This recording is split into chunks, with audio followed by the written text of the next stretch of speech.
G'day everyone. Before we start this week's episode, I just want to let you know that this week we are talking with Mark Green from Performance Dynamics Group out of the States. He had some amazing things to talk about. We are going to get right stuck into a growth trap, the growth trap that founders absolutely will hit at some stage on their journey. It's kind of a matter of when, what makes up a growth trap, what it is and how to deal with it, what to do about it. We're going to be talking about how and where fear shows up as a leader, how to deal with that, how to think about what you're tolerating, what that's doing to your business, and how to address that. And if you listen right to the end, Mark's got some incredible tools and free downloads to offer you. So get amongst this week's episode. You're absolutely going to love it. Enjoy. Welcome to the Scale Ups podcast, where each week you get to hear Sean Steele, professional CEO, growth mentor, and advisory board chair, unpack the strategies that successful founders have used to achieve scale in their businesses. Stay tuned as he interviews the entrepreneurs who've made it, learns from industry experts, and follows a group of founders still striving to scale.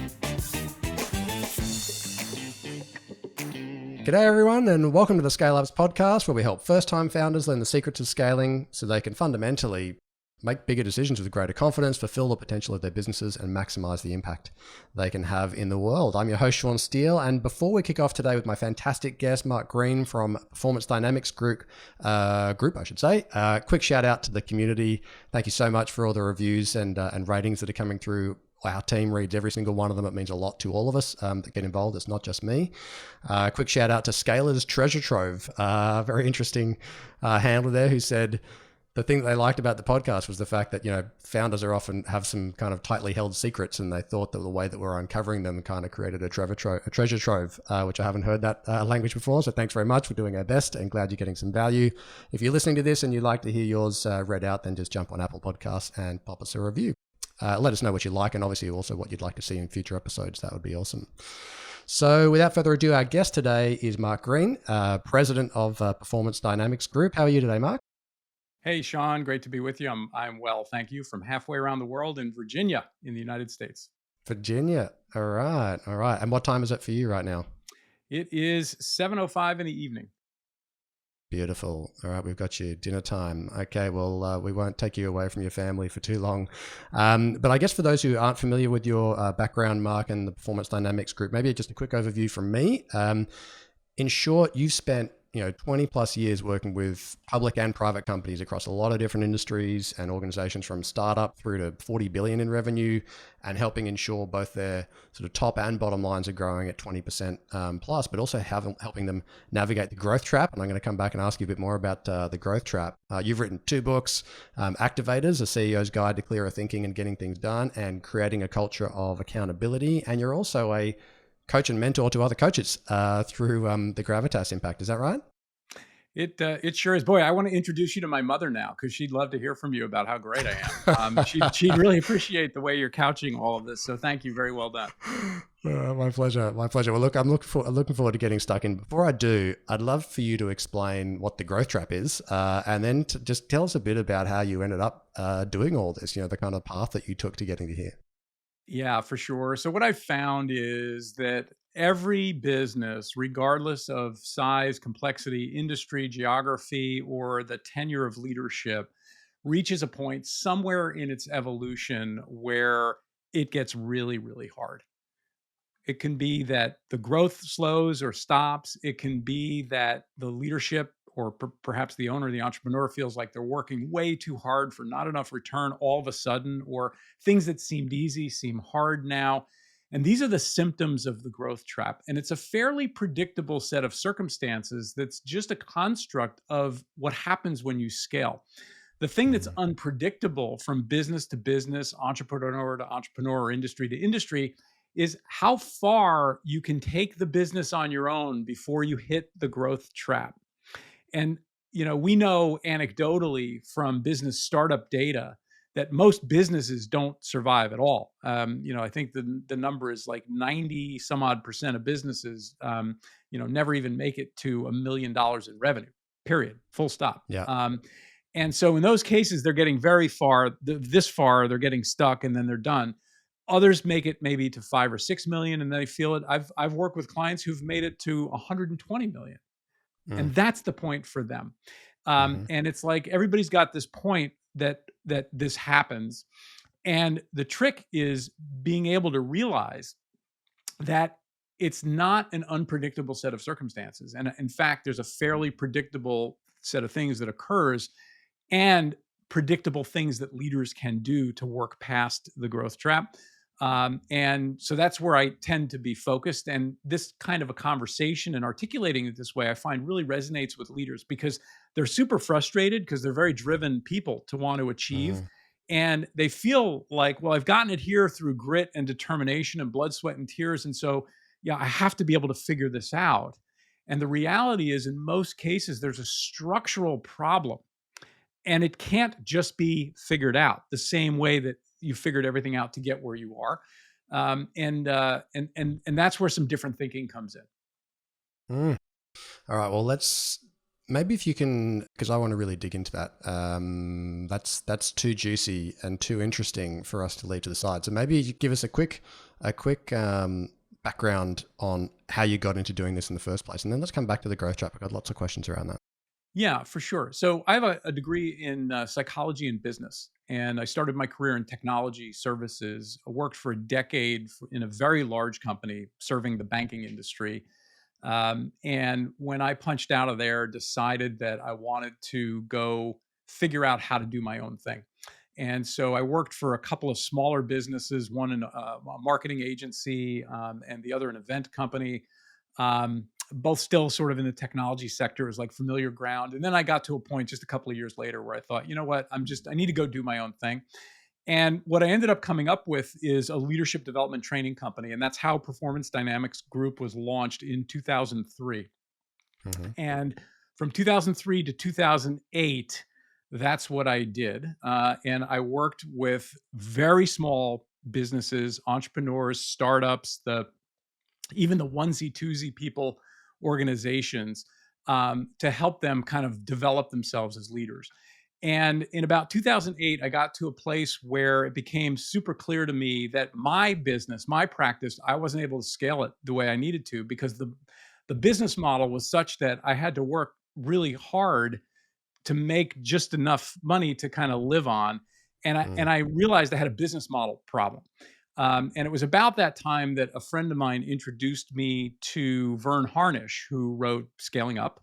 Hmm. And in No, very well. 2009, I joined his coaching community. And since then, we've sort of evolved into our own organization called Gravitas Impact Premium Coaches. And Right. that's kind of where I am today. But 2009 was the beginning of the trajectory that has brought me to where I am today, which is working in the middle market with CEOs and their leadership teams as a team, in a team coaching environment. And I just kind of found my place in the world. And I've been doing this Awesome. work and perfecting this work ever since, and scaling my own practice. And I'm a solopreneur. I don't even have an assistant. And Hmm. I've very effectively scaled my practice over all these years. So that's kind of my backstory in terms of where I am. I'm industry agnostic. My clients Hmm. hail from every different industry you could imagine, including some varied geographies. I have a client in Europe, most of the others in the United States. I've worked with organizations in Canada, Mexico as well. And, the last thing my clients need is more industry expertise. And that's the reason I'm industry agnostic, but rather they need, what do we wrap around that so that we can break Yeah. through the growth trap and scale this organization and get where we want to go? Yeah, actually, it can be a real set of blinders, right? You come into something with a whole bunch of industry expertise, and you've got a whole bunch of loaded up biases and assumptions that can really narrow people's thinking Well, that's the in the case. questions that you There's ask. also I've also found that entrepreneurs don't know how to hire professional services practitioners. They just like they don't know how to hire a coach, right? Because they don't do it very often. The stakes are quite high in their mind, Mm, right? It's often an expensive proposition for them, and so they ask questions that they think they should ask, but they're not asking questions that make sense. Like, so Sean, we're in the retail industry. How many years of retail experience do you have? Because, mm, that's really important for us to make sure we have a coach that understands our business. It's mm, completely the wrong question to ask. mm. My response to that question always is, hey, just real quick math. If you were to add up the industry experience of all the people on your leadership team, what would the number be? And the answer is usually like, oh, 75 years, 85 Mhm, years, right? Great. mhm. So do you really need more of that? or it Mm, might be something else that's like holding you back. So I find that when I engage with entrepreneurs, I almost am compelled to out of compassion to help them figure out how to hire a practitioner, whether it's me or not, by the way. mm. Because I even wrote an article on it back in the day, and your viewers and listeners can find it on my blog if you scroll all the way down, and we'll get you to the URL later. But it's way at the Mhm, bottom. How do you hire a coach, and what do you look for? mhm. Because it's not what you do, and there's a lot of misconceptions and things that kind of lead entrepreneurs to make not great choices, and Mm. there's no good reason for that. And so is Vern still involved in the Gravitas? You just mentioned kind of Not grew up no, out of Vern there? Or? Vern is now he's doing his thing. He's got his own coaching organization, and Yep. there was a bit of a divorce, is kind of the Yep. short story there. Yeah. Mhm. Yep. Yep. Got it. No worries. So let's come back to the growth trap. And so, notwithstanding you working with mid-market companies primarily now, what you said I think will really resonate with our community, which is you can hit this growth trap, at numerous points all the way up. And I know a lot of entrepreneurs who get to a stage, and I wonder how much of this is about their own. Yeah, I'm so interested to talk to you about this because I see it where sometimes it's a limitation of their willingness to be in an uncomfortable situation and to keep learning as a leader. Hmm. Hmm. And sometimes that's not really about their discomfort, their willingness to step into the discomfort and the learning space. It's actually just because they know where their strengths are, and so they decide to kind of retreat, double down. So they're the typical, multi business entrepreneur. Like, I'm Yeah. happy to get to this stage. Once it hits 50 people, I don't want to have anything to do with it. Not interested after that. And Yeah. then you have, I interviewed actually just live yesterday, I think, was the podcast with Mark Maley, who built from 2006, so the last 16 years, has gone from 0 to 4,000 FTE and 400 million plus. And Hmm. he's had to, of course, level himself up all the way Yeah. up there. That's a very different leadership job Yeah. with 4,000 people as it was for 50 people.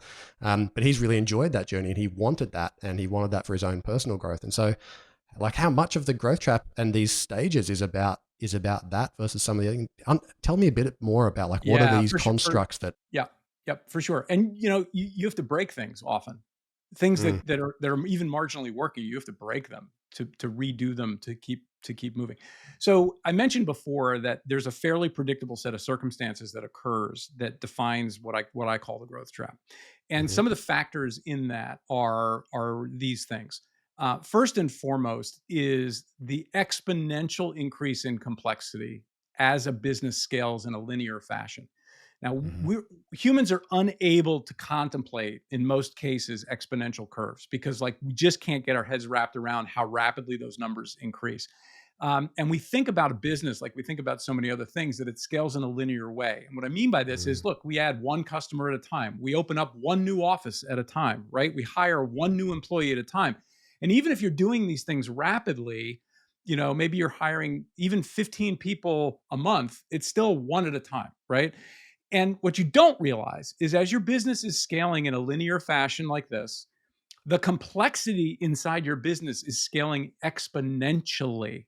And what this means is that it is really hard to get people, like when you're sitting in an office with 10 people around you, okay?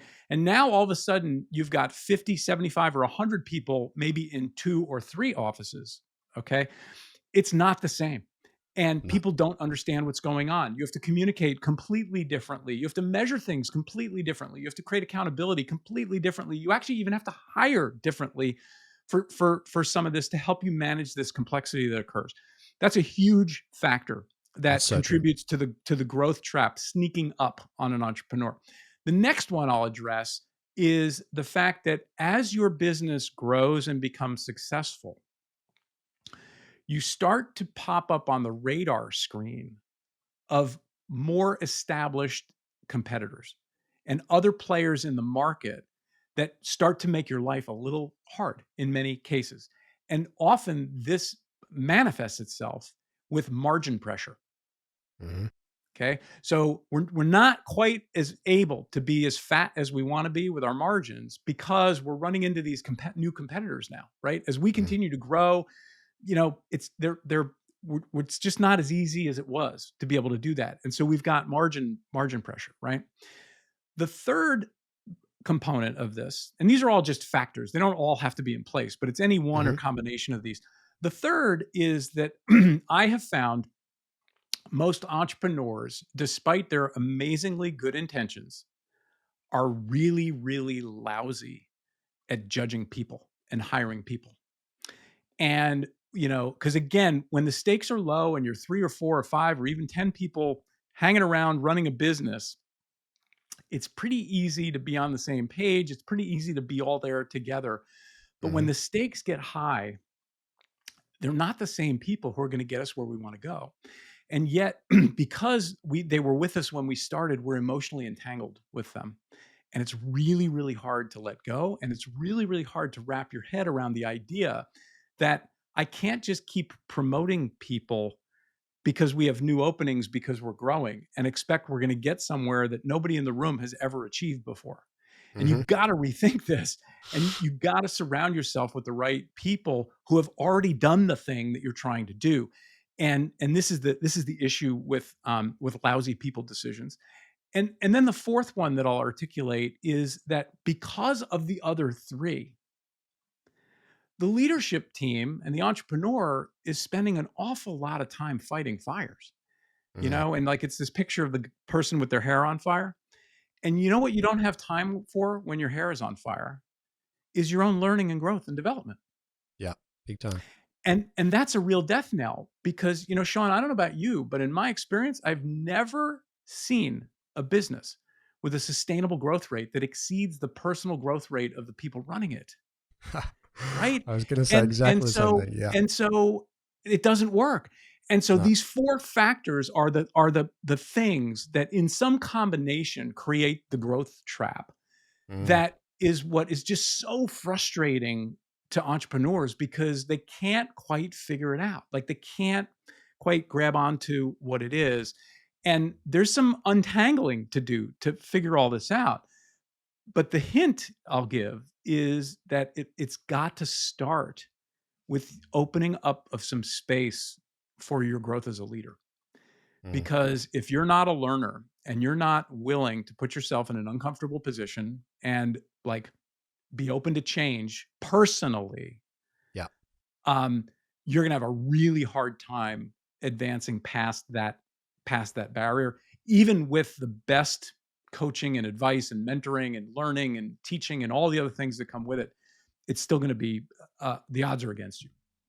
As you said, as we said right up front, the business can't outgrow you. Mm-mm. That is, yeah, I see that all the time, and that's why I see these people. That's why I see entrepreneurs sometimes get off, and actually because of good awareness. You know what? I don't want to grow. I don't want to keep growing, and this is about where I'm at my limit. I need to bring somebody else in, and I need to step back and For, step out. yeah, Um, but and to there's no your shame in point, that either. That's just a no, there's no. great It's decision.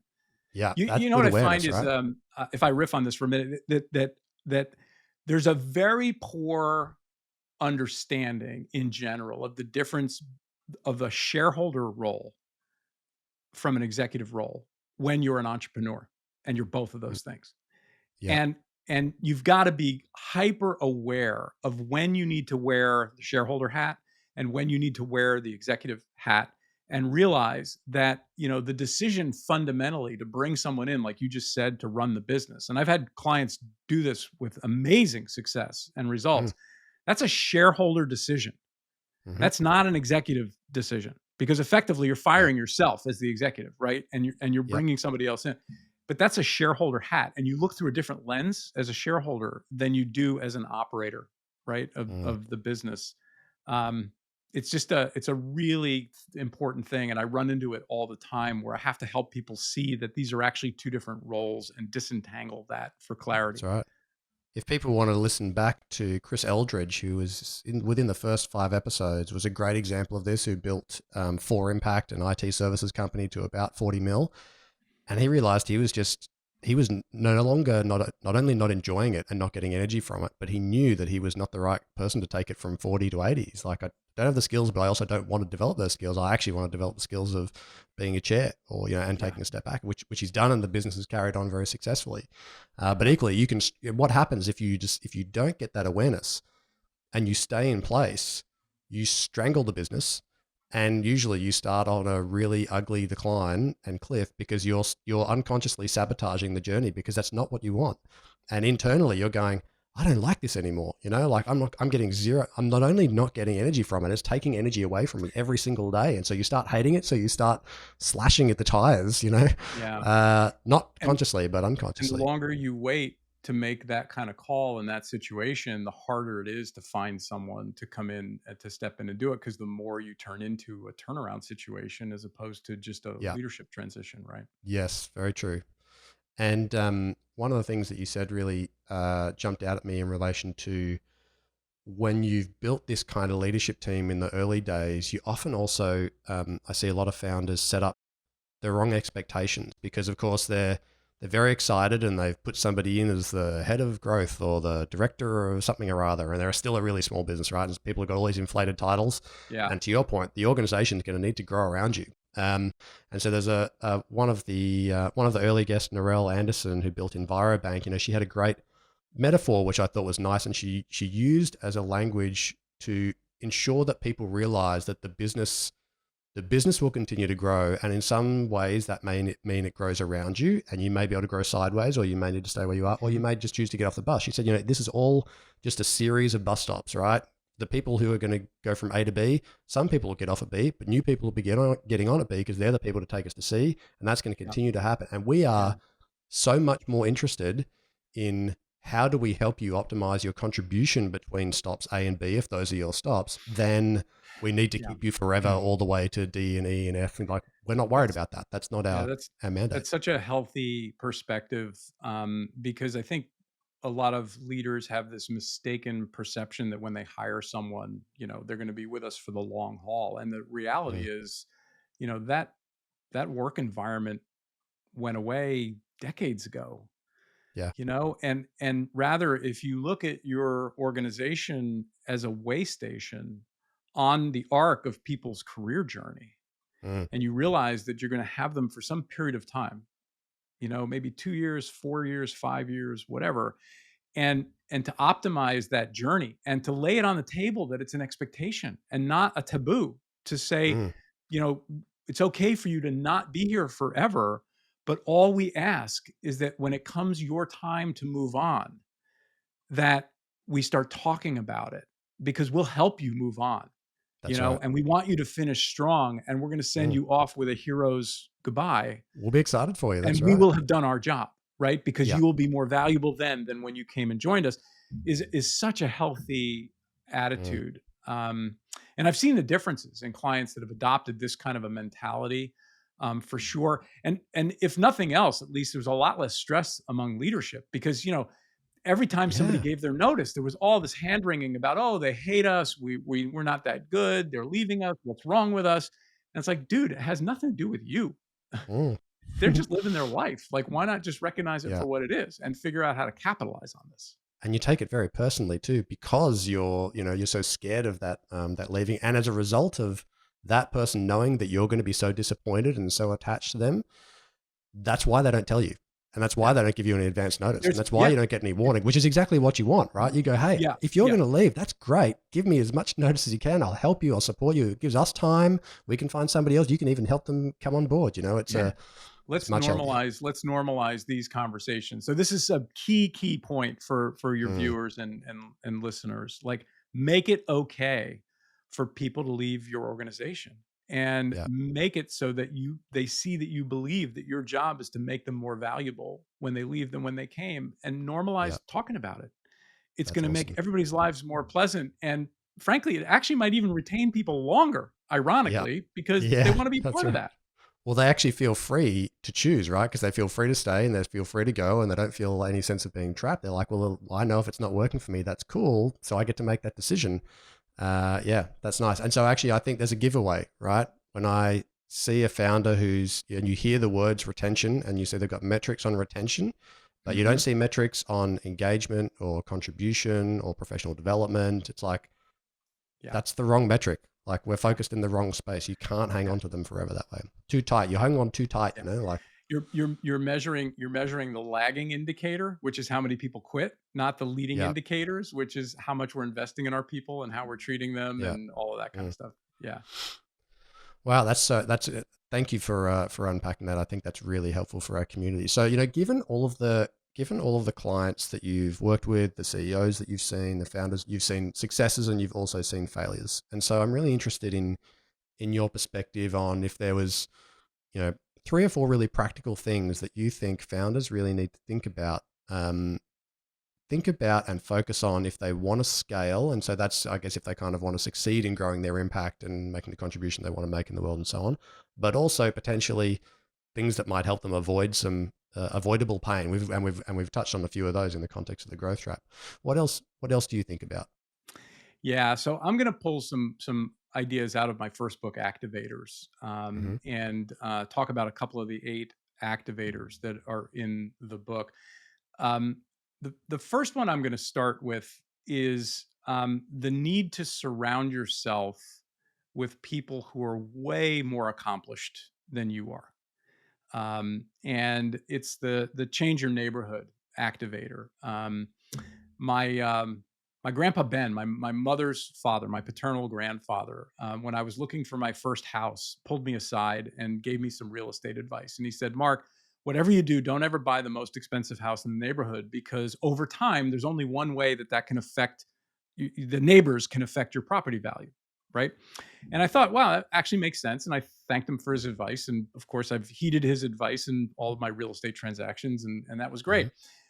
But about 6 years into my leadership development practice um, career, right, running my business, I realized it dawned on me that Grandpa Ben wasn't just giving me real estate advice because I had become among the most expensive houses in my professional neighborhood. And I was giving a lot of other practitioners a lot of advice and guidance and all of that. But I didn't have anybody who was really way above I had people kind of at my level, but there was nobody Hmm. way up there above me. And that was one of the reasons I made that transition in my practice that I told you about that happened in 2009 was to surround myself with people who were way better than me. And it was super intimidating because I came into that new organization at the time and I thought, I'm like pond scum compared to some Hmm. of these people who are operating with these businesses and all this kind of stuff in 2009. And it was crazy how insignificant I felt. But that's the feeling you need to have when you're surrounded by the right people. You think you're almost afraid to talk to them because you're like, boy, I hope they don't ask me this question, or boy, I Hmm. hope they don't poke at this in my business because I'm Hmm. afraid to have to tell them the truth. And then what, like, and it's good for you to feel that way. And so you've got to surround yourself with people who challenge you. And I find that there's a lot of comfort zone networks out there. Hmm. Even organizations, really good organizations like EO, YPO, other forum groups, those kinds of things, those forums over time move toward complacency unless there's a lot of work and energy that goes into them. And you have to Hmm. watch for that and you've got to punch out or go find yourself a new group when the time comes because it is going to stifle your growth 100%. And the Hmm. same is true for how you think about people you bring in to help you lead your business. You've got to be thinking several moves ahead in terms of where you want to go. And one of the things I say all the time to leaders to get them in the right frame of mind is look, if you're let's say, a $5 million business and your next big aspiration is you want to be a $30 million business, Hmm. the way to become a $30 million business is to start acting like one today. And what does that mean? Well, it means you better find somebody who's operated at that level and you better Hmm. bring them in, right? Yeah. To start running your business that way, because otherwise you're not going to get there. Yep.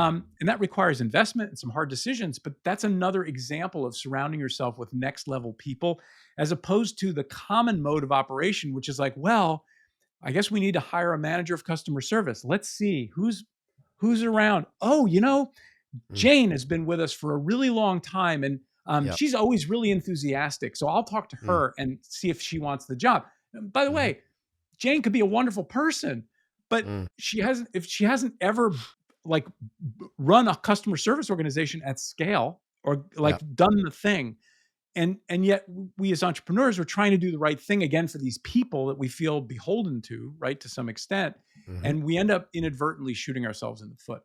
So that's Yep. this idea of changing your neighborhood. at every turn, surrounding yourself with people that are on the verge of like intimidating you as a leader. They're Yeah. that good. Makes all the I difference think in the world. if the community was to go back and listen to every one of the last 25 odd episodes, particularly the ones with founders, in every single story, you will hear that. You will hear a founder say, the moment that I took you're always scared of how much it's going to cost. And to be frank, some of those people are going to get paid a lot more than you are in the early stages of that, right?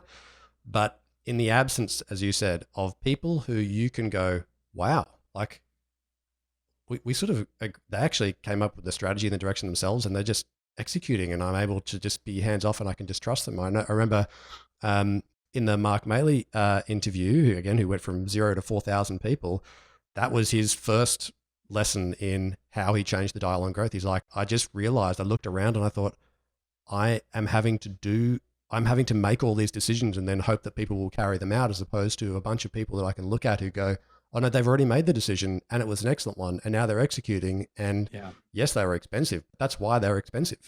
So you can't do it all at once, but you pick the right ones. You kind of work back from your 3-year plan and go, okay, what does the organizational chart need to look like in 3 years to be running a business of that size? Okay, what does that mean for who do I sequentially need to hire over time to get me to that state? Yeah, for sure.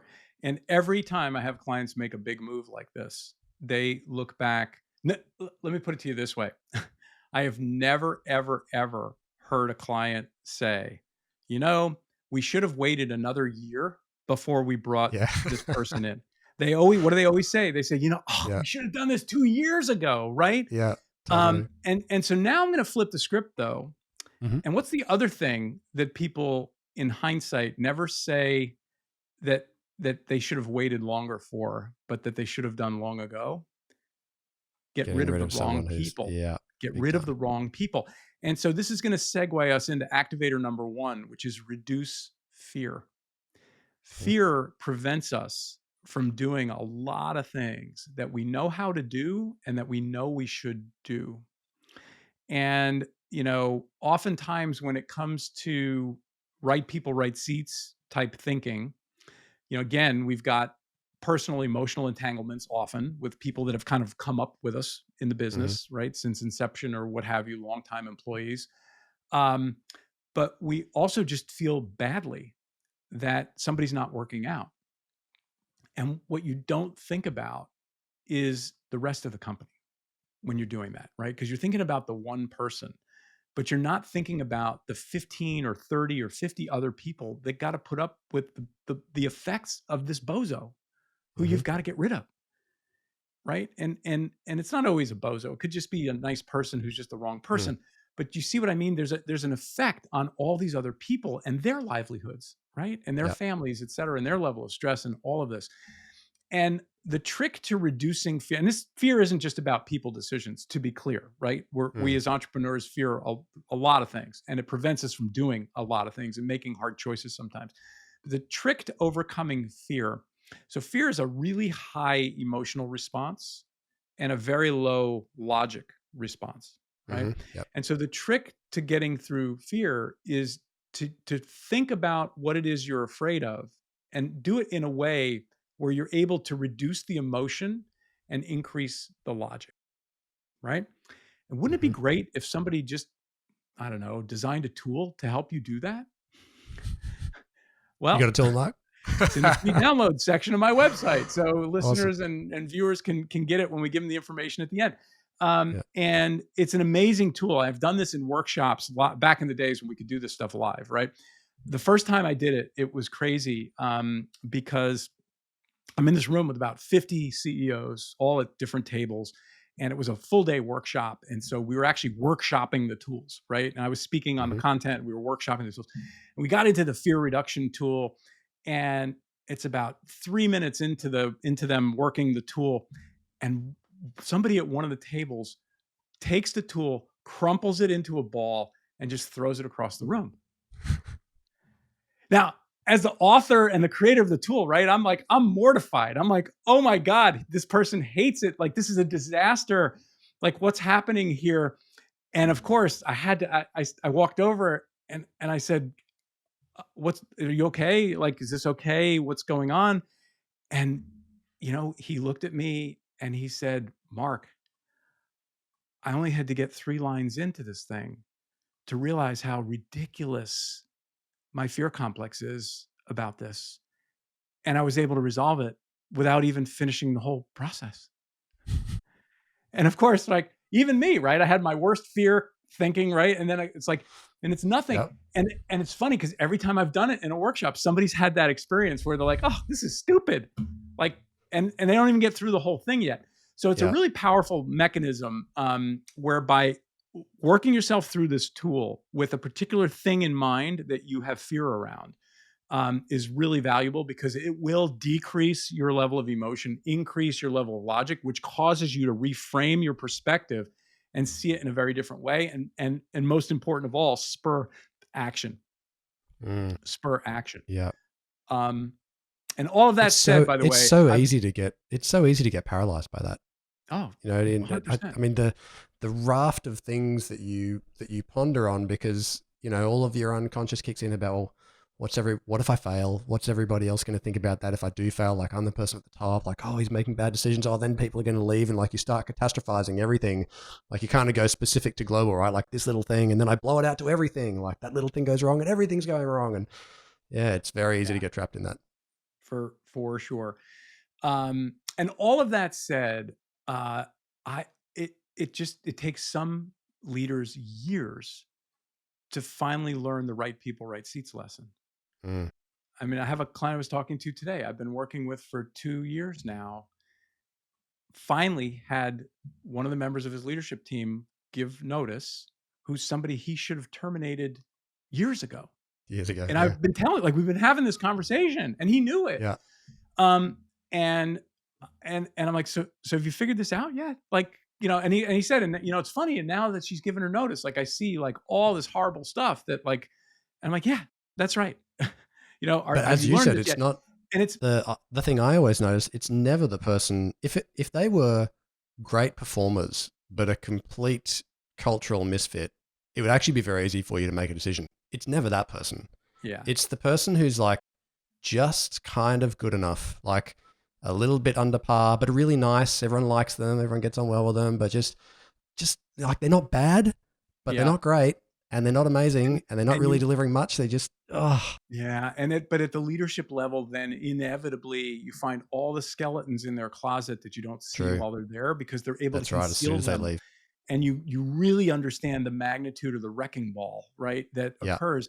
And by the way, these are good people. I'm not saying they're bad mm, people. They're of just course, yeah, wrong fit for your yeah, organization, or yeah. they're in over their heads and unwilling to admit it, and you're unwilling to do anything about it, Yeah. right? And no one wants to So tell you, because no one wants to tell you that you're wrong as a leader. But the moment that person steps out, as you said, people are like, oh, thank God. I'm really glad you did. You should see the lift in the team. Everyone's really excited. Like yeah, everyone's come yeah, together. You're like, yeah, wow, why didn't I do that yeah. a long time ago? Yep. Yeah, and so the third thing I'll share with you now, Mm, just to kind of complete my thinking on please. this question about like what are the big things I see, Mm, for leaders that can really move the needle, is around leading by example. And this is actually out of my Culture of Accountability, creating Culture of Accountability hmm book.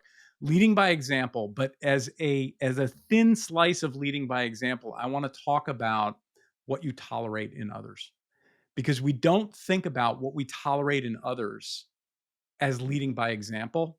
True. And yet it is because Mm, everybody in the organization can see it, right?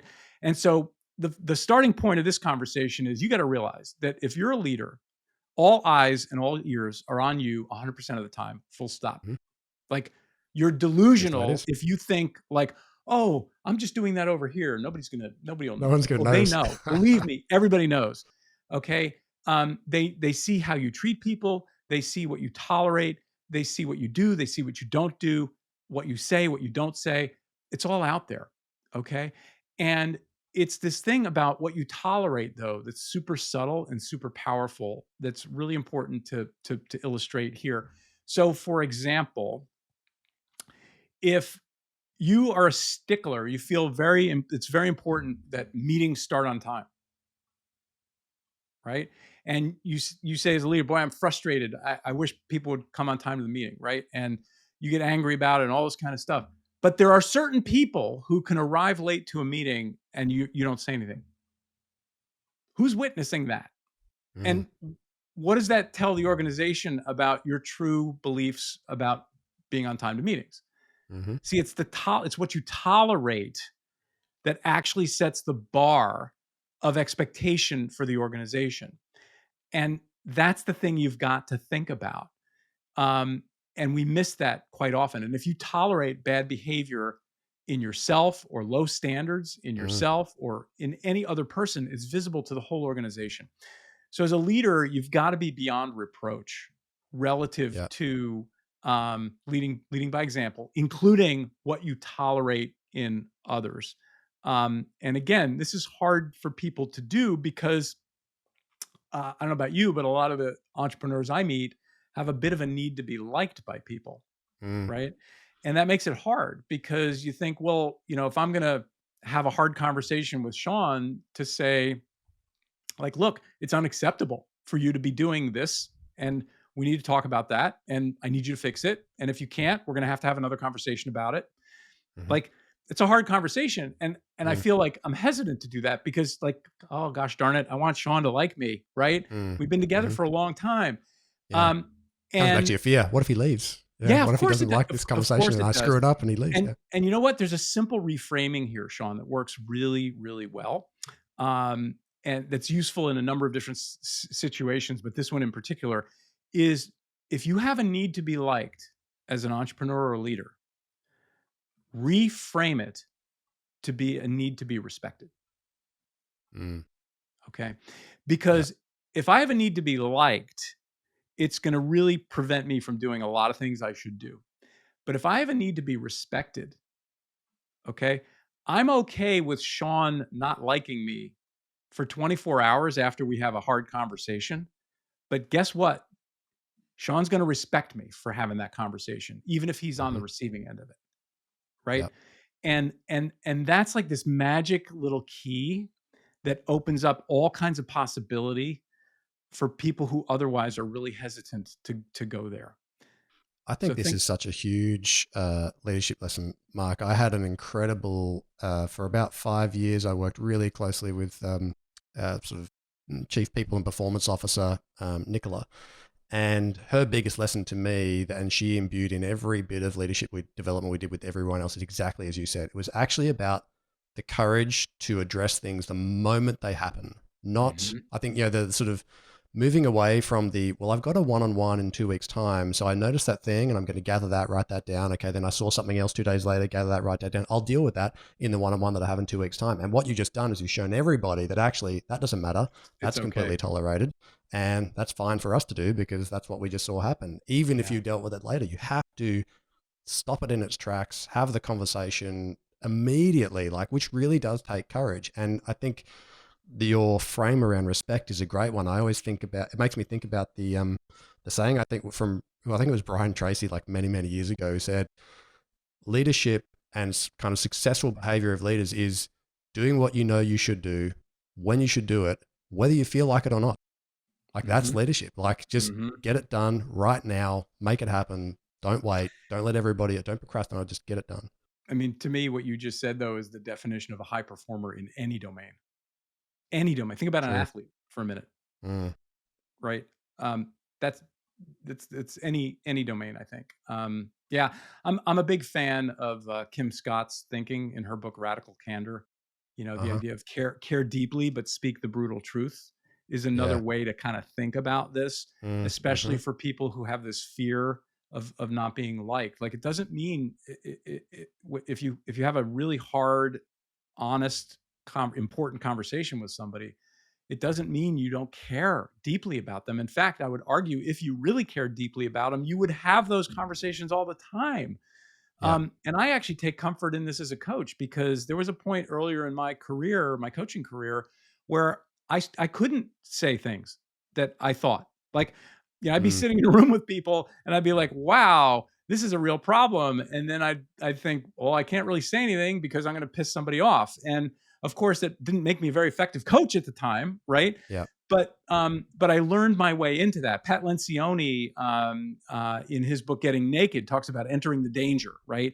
And that's the same idea for practitioners that we're talking about for leaders. And it was this idea until I figured that out and figured out as a practitioner how to enter the danger with my clients and kind of embracing this Kim Scott radical candor model, even though at the Mm. time it wasn't a thing at that point. She hadn't written the book yet. All of a sudden my value was transformed. All of a sudden my clients like couldn't get enough of me. All of a sudden, like they just kept renewing relationships over and over and over and over again over time and giving me more referrals. And it's amazing because that the power of being respected like that is really it's really something that's of great value.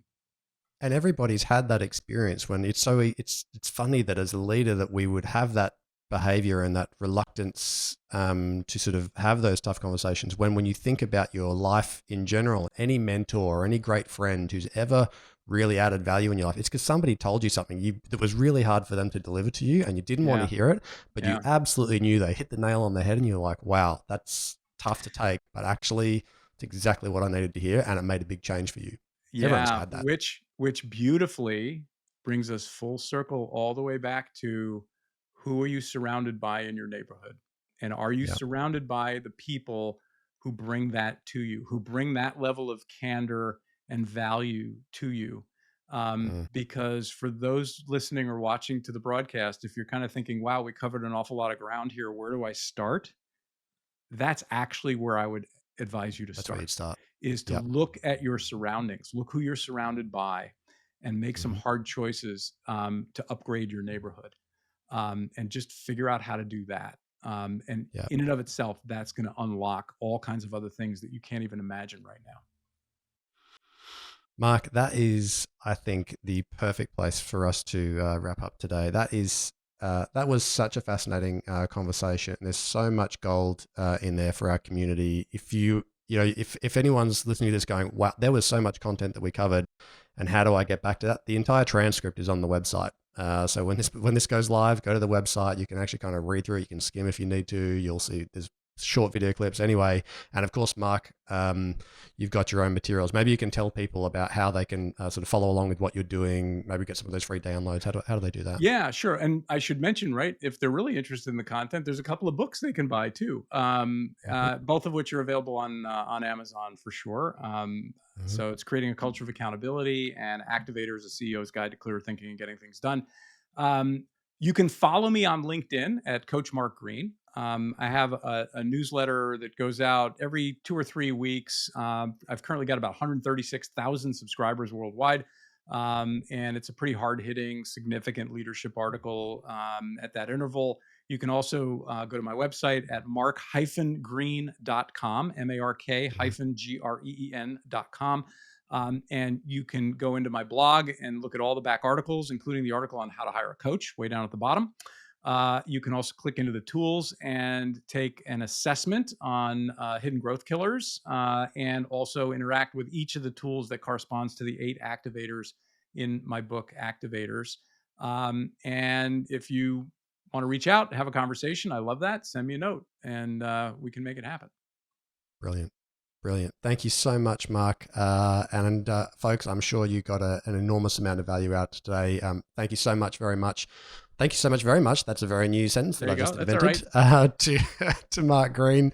A couple of things before you go. If you've got value from today, of course, please leave us a review on Apple Podcasts. It seems to be about 75% of our audience are using Apple, so it helps us find more people, I guess, that are using Apple as well. But if you'd like to know when new episodes drop, you can jump on the website, scaleupspodcast.com. You can register your email there and we'll let you know when new episodes are just about to come out, and also let you know when guests have offered free tools for you to download. You can find us on the socials at scaleupspodcast.com. But remember, when you take a step back and you think, wow, that's a lot of things to focus on, Mark's given you a really great place to start in thinking about upgrading your professional community and the people around you. And there's lots of ways that you can do that. If you want to reach out to me, I'm happy to chat to you about some organizations that I might know of that can also help you get started on that journey. And I couldn't agree with Mark more. They can also get stale, so you've got to really think about how that model might work for you over time. But the only thing that can guarantee that you're not going to scale is actually to give up. And you hit that growth trap and you exit because you might exit before you've actually had probably some of the most important personal and professional growth that you're ever able to experience. So Got to stay unshakable in your faith that you're going to get there, but of course, flexible and adaptable in your approach. You've been listening to the Scale Ups podcast. I'm Sean Steele, and I look forward to speaking with you again next week. Thank you so much, Mark. My pleasure. Take care now.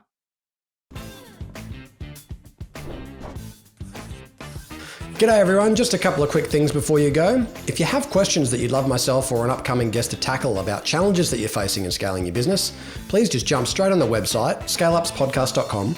You can record your message straight from your mobile by hitting the button on the right-hand side of the page, or you can just email them the old-fashioned way, questions@scaleupspodcast.com.